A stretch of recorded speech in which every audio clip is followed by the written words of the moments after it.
आज हम लोग कॉस्ट ऑफ कैपिटल टॉपिक के 15 ईयर पेपर सॉल्व करेंगे। सीयू में आया हुआ जनरल और ऑनर्स का, दोनों ही कवर करेंगे, general as well as honours का। तो 2019 से शुरुआत करते हैं, 19, 18, 17 ऐसे सो ऑन हम लोग 2006 तक लगभग पेपर सॉल्व करेंगे। तो पहला सवाल हम लोग का जो है वो 2019 के जर्नल में आया है। जर्नल के बाद ऑनर्स सॉल्व करेंगे। चलिए सम्स को देख लेते क्या है, पढ़ लेते हैं। सम में दिया हुआ क्या है, A company has following capital structure and after tax cost from different source of fund. ठीक है, सोर्स क्या क्या दिया हुआ है, इक्विटी दिया है, रिटेन दिया हुआ है, प्रेफरेंस दिया हुआ है, डिवेंचर दिया है, सबका बुक वैल्यू और कॉस्ट आफ्टर टैक्स निकाल के दे दिया है। ठीक है, calculate weighted average cost of capital using book value as weight. ठीक है, चलिए सम्स बनाते हैं। मतलब हम लोग को कैलकुलेट क्या करना है, calculation of weighted average cost करना है एज पर बुक वैल्यू। ठीक है, चलिए स्टार्ट करते हैं। सोर्स दिया हुआ है, क्या क्या है, इक्विटी के ई, रिजर्व के आर, प्रेफरेंस के पी एंड डिवेंचर के डी। अमाउंट दिया हुआ है, अमाउंट क्या क्या दिया हुआ है बुक वैल्यू के हिसाब से 50,000, और रिजर्व का कितना दिया हुआ है 10,000, और 25,000 प्रेफरेंस का, और 15,000 डिवेंचर का। अब आगे बढ़ते हैं, इसका एक रेशियो निकाल लेते हैं। तो 5, 1, 2.5, 1.5। और कॉस्ट ऑफ कैपिटल तो खुद ही गिवन है 15%, 15%, 10% एंड। ठीक है, अब हम लोग वेटेड एवरेज कॉस्ट इसका इंटू कर करके निकाल लेते हैं, दिस इंटू दिस। तो कैलकुलेशन स्टार्ट करिए, इसका टोटल और इसका, तो वेटेड एवरेज कॉस्ट आ जाएगा। चलिए तो निकालते जाते हैं, दिस इंटू दिस। तो आपका आ रहा है 0.75, इसका आ रहा है 0.15, 0.25 एंड 0.12। इसका टोटल हो रहा है आपका 10 एंड इसका टोटल हो रहा है 1. ठीक है, तो क्यों वेटेड एवरेज कितना आ रहा है 10 इंटू 100, तो आपका आ रहा है 12.7%। ये था सिंपल सा सम जो 2019 के जर्नल में आया था। अब हम लोग 2019 के ऑनर्स वाला सम्स करेंगे। तो 2019 के ऑनर्स में जो सवाल आया था पढ़ लेते उसको। A company has following amount of capital, जिसमें ईच टाइप का सोर्स दिया हुआ है। जैसे टाइप ऑफ कैपिटल है इक्विटी, बुक वैल्यू और मार्केट वैल्यू दोनों दिया हुआ है, प्रेफरेंस, रिजर्व एंड सरप्लस और डिवेंचर दिया हुआ है। पूरा डिटेल दिया हुआ है, आपको book value as well as market value दोनों पे निकालना है।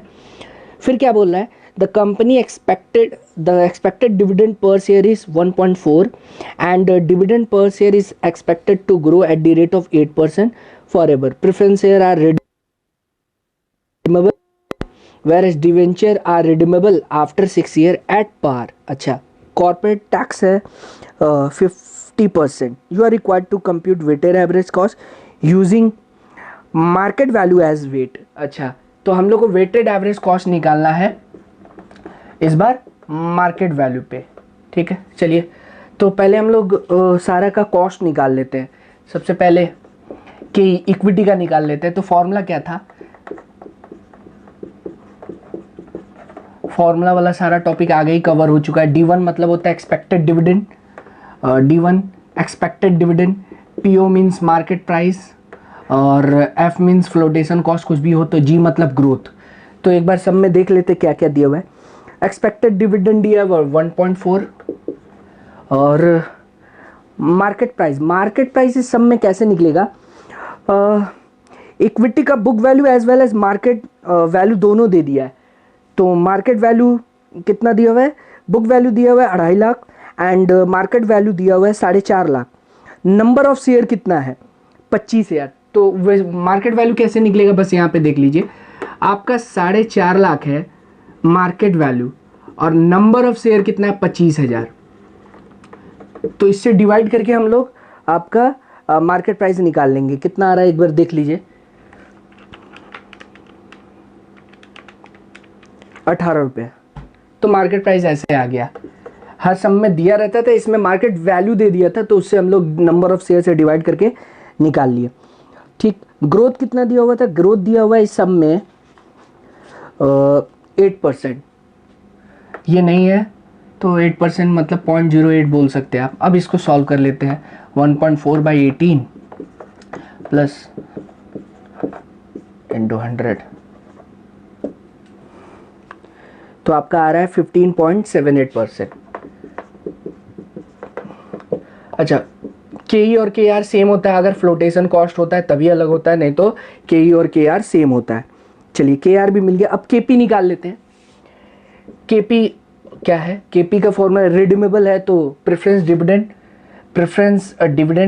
कॉर्पोरेट डिविडेंड टैक्स होता है तो जोड़ते हैं, plus redeemable value minus issue proceed, मतलब जो इशू करके आपका आया है, divide by number of year redeemable का, या एनपी लिखते हैं हम नेट प्रोसीड, बाय में 2 इंटू 100। अब इसको सॉल्व करते हैं। प्रेफरेंस डिविडेंड कितना परसेंट है? 13%। कॉर्पोरेट डिविडेंड सीडीटी टैक्स नहीं है, मतलब कॉर्पोरेट डिविडेंड टैक्स नहीं है, तो इसको लिखना वो नहीं है। और रिडीमेबल एट पार है 100, ठीक है। और नेट प्रोसीड मतलब करंट प्राइस बोल सकते हैं आप, अभी कितना चल रहा है, तो इसको भी निकाल लेते हैं। ये एट पार था, इसका मतलब 100। नेट प्रोसीड निकाल लेते हैं। इशू प्राइस कितना हुआ दिया? करंट वैल्यू दिया हुआ है 45,000, सेम वही चीज़ 45,000 दिया हुआ है। नंबर ऑफ प्रेफरेंस शेयर कितना है, डिवाइड करके हम लोग निकाल लेंगे। नंबर ऑफ प्रेफरेंस शेयर 500 है, तो 500 से डिवाइड कर दीजिए, तो आपका करंट प्राइस आ जाएगा प्रेफरेंस शेयर का 90 रुपया। नेक्स्ट एन लाइफ कितना था, कितने साल बाद रिडीमेबल था? रिडीमेबल है 5 ईयर, तो एन भी मिल गया। चलिए अब सॉल्व कर लेते हैं। 90 बाई में 5,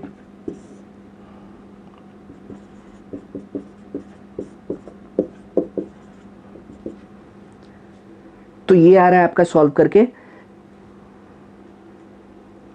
15.79%।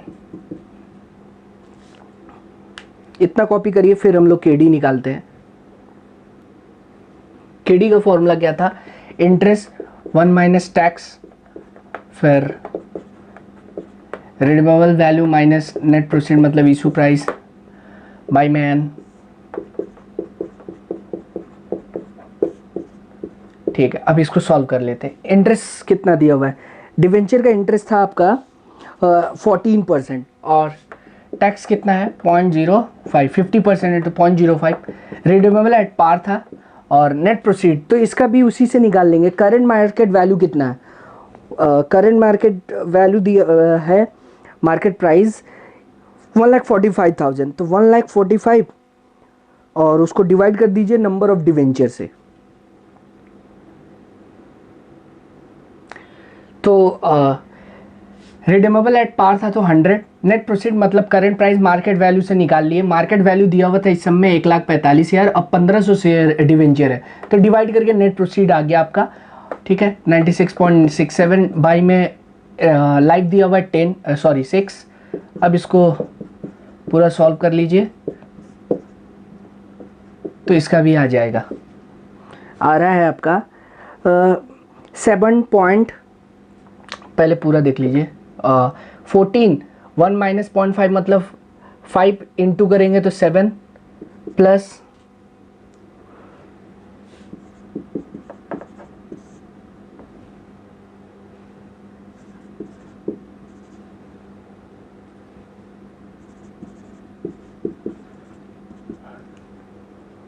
7.67% आया।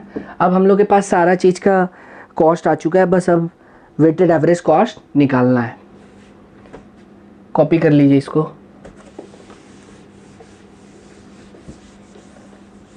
चलिए आगे बढ़ते हैं। हम लोग सारे चीज़ को निकाल चुके थे, तो हम लोग सॉल्व करके के ई, के आर, के पी और के डी ये निकाले थे। अब हम लोग वेटेड एवरेज कॉस्ट निकाल ले रहे हैं, इन सबको लेके मार्केट वैल्यू के ऊपर, ठीक। सोर्स क्या क्या है? सोर्स के ई, के आर नहीं लेते, आपको पता है जब मार्केट वैल्यू पे बात करते हैं तो के आर नहीं लेते हैं, ठीक है। के पी लेंगे, के डी लेंगे। अमाउंट क्या क्या है बता दीजिए, अमाउंट कितना दिया हुआ था? तो मार्केट वैल्यू के हिसाब से ये दिया हुआ था 4.5 लाख, और प्रेफरेंस दिया हुआ था 45,000, एंड डिवेंचर दिया हुआ था 1,45,000, ठीक है।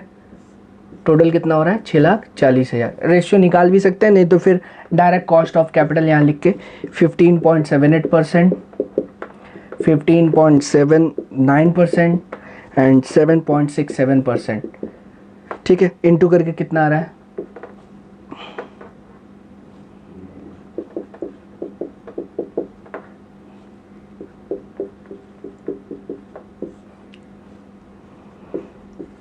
एक में रेशियो करके बताया, रेशियो लेके आप छोटा करके कर सकते हैं, नहीं तो फिर डायरेक्ट अमाउंट से भी कर सकते हैं। अब क्यों निकल जाएगा वेटेड मार्केट के, 20 डिवाइड बाई, तो आपका 13.94% आ गया। कॉपी कर लीजिए। फिर अब हम लोग नेक्स्ट 2008 के सवाल में मूव करेंगे। चलिए, तो 2018 का ऑनर्स का सवाल दिया हुआ है, उसको पैक करते फिर जनरल वाला करेंगे। X limited of from for the following capital structure. Capital structure दिया हुआ है इक्विटी और डिवेंचर का, ठीक है। इक्विटी दिया हुआ है आपका 10 लाख और डिवेंचर दिया हुआ है 15 लाख। टोटल कैपिटल स्ट्रक्चर हो रहा है 25 लाख का। The company is expected to declare a dividend 2 रुपया पर शेयर। मार्केट प्राइस दिया हुआ है 20 रुपया और डिविडेंड ग्रो करेगा 10%।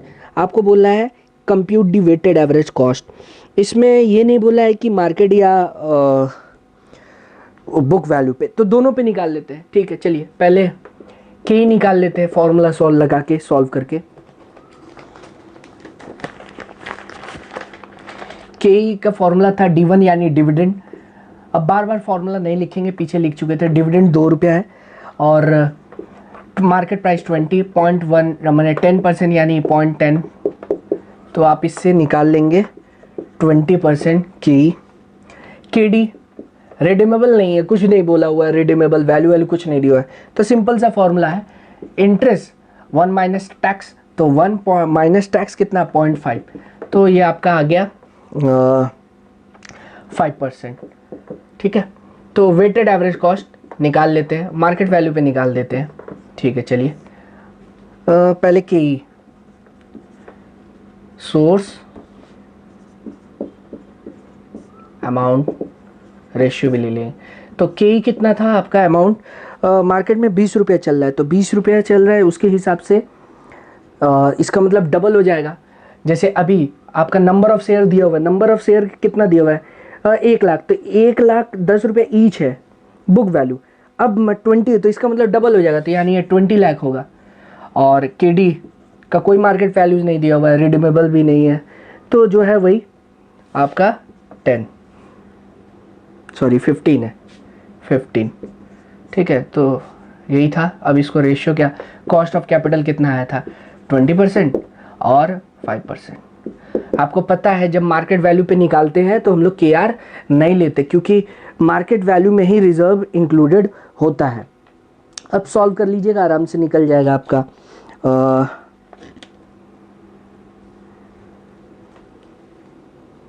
20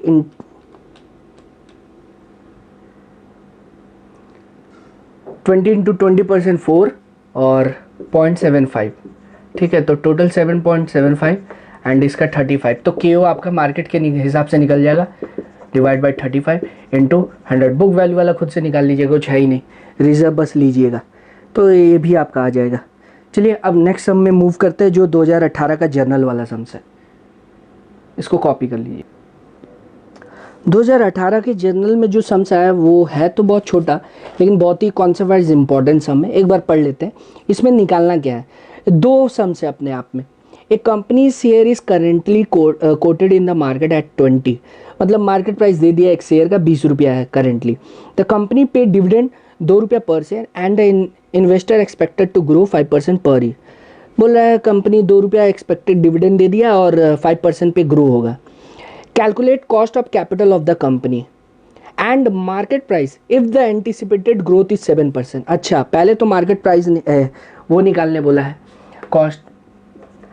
तो D1 बाय में P फ्लोटेशन कॉस्ट नहीं है तो प्लस G, फॉर्मूला बस लिख दे रहे हैं। चलिए स्टार्ट करते हैं। डिविडेंड दिया हुआ है आपका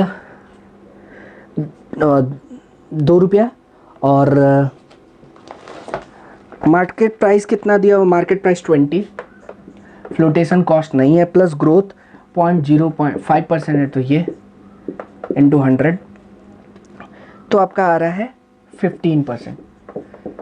ये 1 था। अब बोल रहा है ना कि अगर ये ग्रोथ अगर 7% हो तो क्या, ठीक है। तो उसी चीज को हम लोग सॉल्व कर लेते हैं। देखो के तो आ चुका है मेरे पास, के इक्वल टू ये पूरा फॉर्मूला है PO, ठीक है, प्लस ग्रोथ, तो मेरे पास तो ये आ चुका है 15%, ठीक है। ये कितना है 2, ये निकालना है हम लोगों को, और ये कितना होगा 7%। तो इसको अगर आप सॉल्व करिएगा पूरे को तो आपका ये आसानी से आ जाएगा। चलिए सॉल्व कर लेते हैं एक बार आप लोगों को दिखाने के लिए।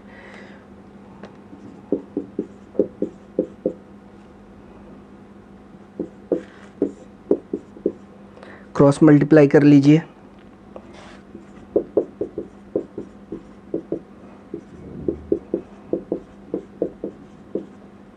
ठीक,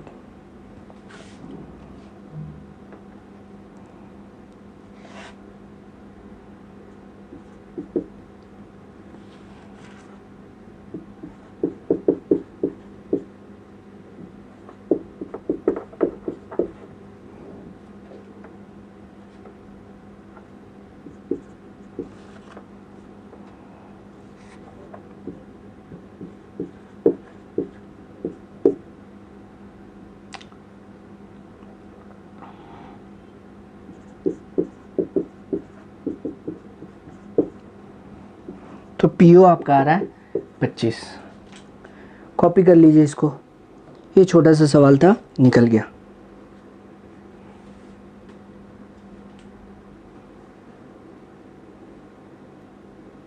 अब हम लोग करने जा रहे हैं सॉल्व 2017 का सम्स।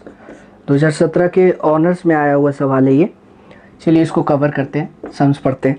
क्या दिया हुआ है, T limited has the following capital structure. Equity दिया हुआ है 100 लाख का, retain earning 130 lakh, debenture 70 lakh और टर्म लोन है 100 लाख का।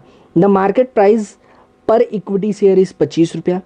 The expected dividend per is 2 रुपया एंड ग्रोथ दिया हुआ 8%। Debenture are redeemable after 6 year at par. अच्छा, रिडीमेबल एट पार है और करेंट मार्केट प्राइस दे दिया हुआ है 90 रुपया, ठीक है। सम्स करना है तो पहले हम लोग सबका KE KR और KD ये सब निकाल लेते हैं, फिर सॉल्व कर लेते हैं इसको। तो KE मार्केट प्राइस, डिविडेंड कितना है, मार्केट प्राइस कितना है 2 और मार्केट प्राइस 25.8%, मतलब 8% है तो ये था ग्रो, तो आपका आ गया 16%। आपको पता है अगर फ्लोटेशन कॉस्ट ना हो तो KE और KR सेम होता है। नेक्स्ट KD रिडीमेबल है तो फॉर्मूला नहीं लिख रहे, डायरेक्ट सम्स कर रहे हैं। 14% इंटरेस्ट था और टैक्स है 50% तो 0.5। रिडीमेबल एट पार है तो 100 और करेंट मार्केट प्राइस 90 दिया हुआ है, लाइव दिया हुआ है 6। तो इसको भी निकाल लेते हैं। तो आ रहा है हम लोग का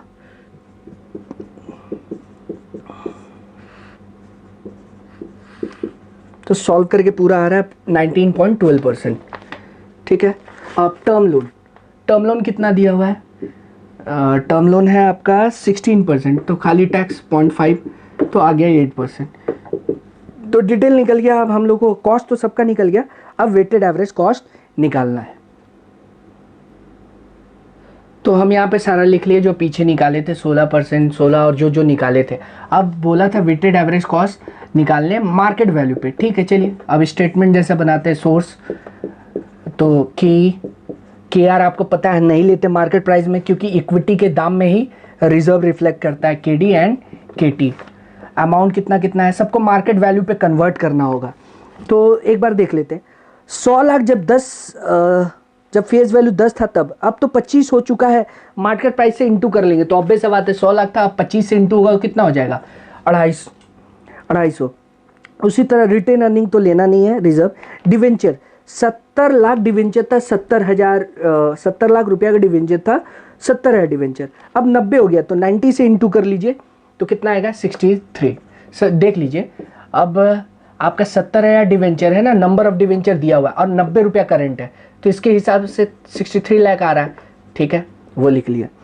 केटी वही रहेगा, केटी कितना है 100, तो ये आ गया आपका टोटल 413। अब कॉस्ट कितना निकाले आप, यहाँ पे हम लोग निकाल के लिख चुके हैं 16% एंड 9.12% और 8% इंटू करके निकाल लीजिए।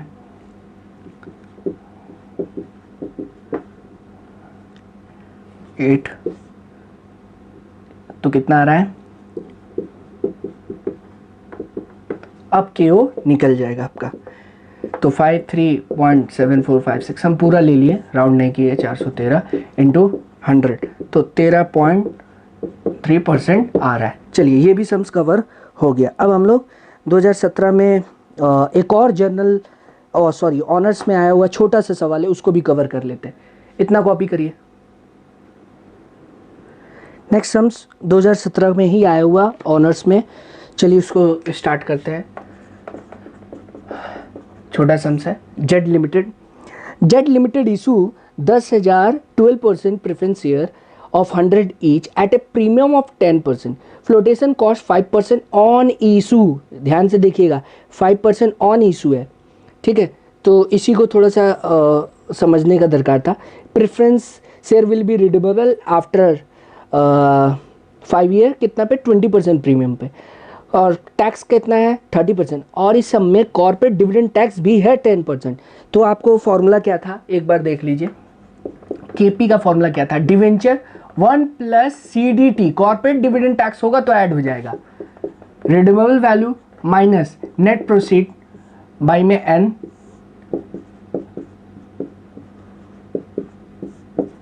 अब एक एक करके हम लोग सब निकाल लेते हैं, कवर कर लेते हैं। अच्छा डिवेंचर कितना दिया हुआ है 12%, सॉरी डिवेंचर बोले डिविडेंड कितना था 12% था, ठीक है 12, और रिडीमेबल किस पे है 20% पे, तो इसका मतलब प्लस 20 हो जाएगा 120 हो जाएगा, ठीक डन।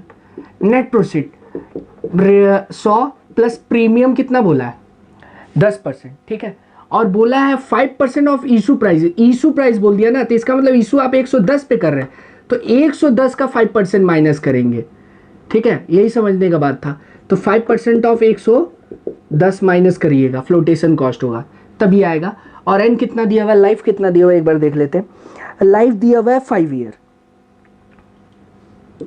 तो ये आपका आया 104.5, ठीक है। अब हम लोग सॉल्व कर लेंगे, 12 1 प्लस CDT कितना है 10%, तो पॉइंट, ठीक है,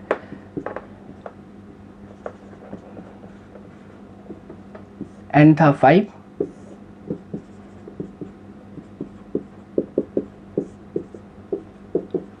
चलिए 12 1 प्लस मतलब 12 1 प्लस 0.1 1.1 इंटू कर दीजिए तो कितना आ रहा है 13.2, और इसको सॉल्व करके कितना आ रहा है 3.1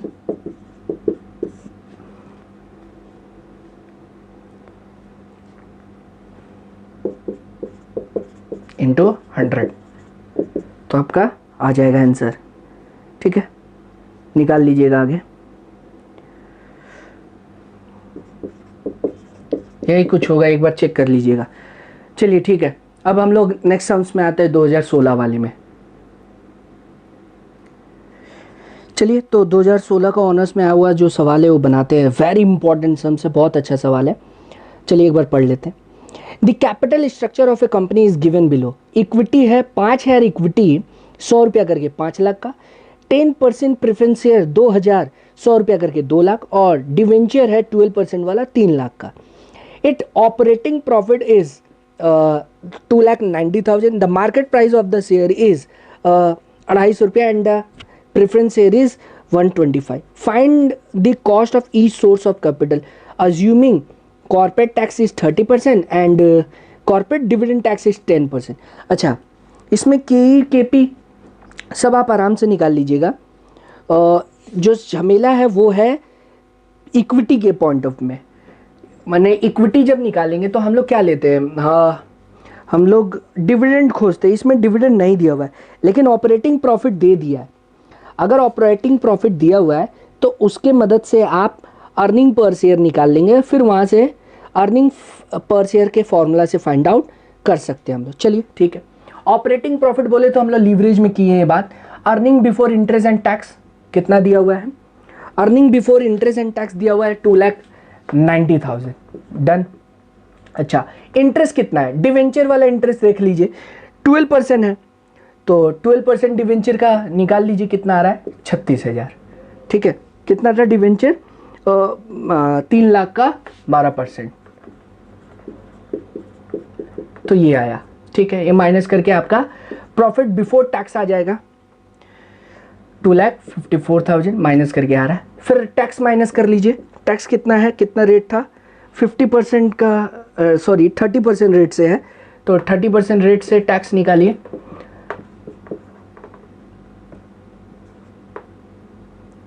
$76,200, तो प्रॉफिट आफ्टर टैक्स आ गया।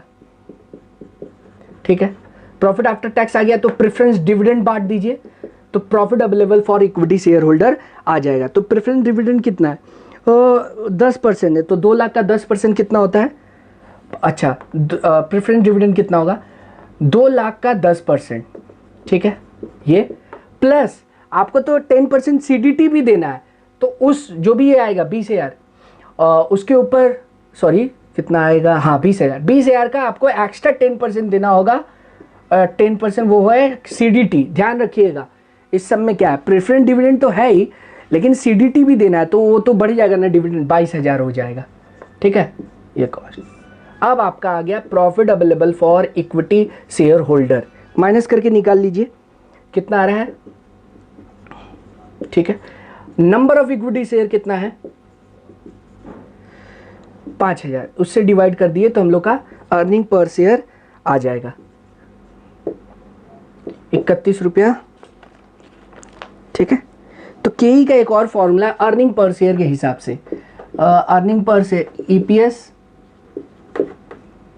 मार्केट प्राइस इंटू 100, तो ईपीएस कितना है और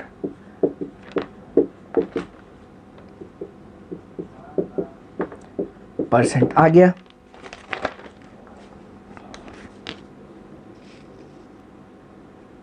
चलिए आगे केपी भी निकाल लेते हैं। केपी कितना दिया हुआ है, 10%, कॉर्पोरेट डिविडेंड टैक्स है तो ऐड हो जाएगा। ठीक है, और रिडीमेबल नहीं है लेकिन मार्केट प्राइस दिया हुआ है, इसका मतलब इशू प्राइस वो ही मानेंगे 125 इंटू 100, तो आपका ये निकल आएगा 125 इंटू 100, 8.8%। केडी कितना दिया हुआ है 12, और टैक्स कितना है 0.30% है तो 0.3, तो 8.4%, तो आपका ये आ गया। अब हम लोग इसके मदद से, इसमें बोला था क्या वेटेड नहीं, इसमें सिर्फ आपको बोला था कॉस्ट ऑफ ईच सोर्स, तो सम्स बन चुका है। ठीक है, अब 2016 का एक और सम्स है, उसको भी कवर कर लेते, फिर 2016 हम लोग का कवर हो जाएगा।